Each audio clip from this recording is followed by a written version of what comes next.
വന്ന് വന്ന് സാധനം വന്നേ शरिया लागू होगा। भूखी मर जाऊंगी लेकिन बीफ नहीं खाऊंगी।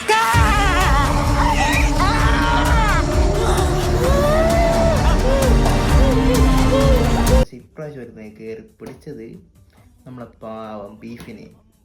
ആ ബീഫ് എന്ത് ചെയ്തു? കേരളത്തിലുള്ളവരെന്താ ബീഫ് കണ്ടിട്ടില്ലേ? ഞങ്ങൾക്ക് എന്താ ബീഫ് ഇഷ്ടമല്ലേ?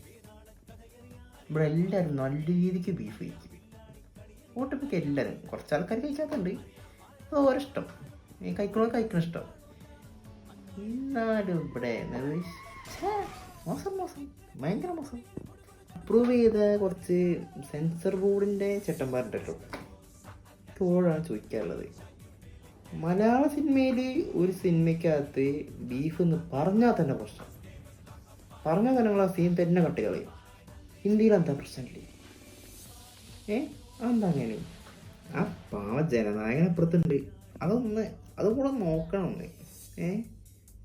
നിങ്ങൾ ഈ കേരള സ്റ്റോറി മാത്രം കണ്ടാൽ പോരാ, ഈ ജനനായകനും കൂടെ ഒന്ന്. ആ പാവത്തിന് അവസാനത്തെ പടമാണ്, പ്ലീസ് അതൊന്ന് പ്ലീസ് ചെയ്തു തരണം.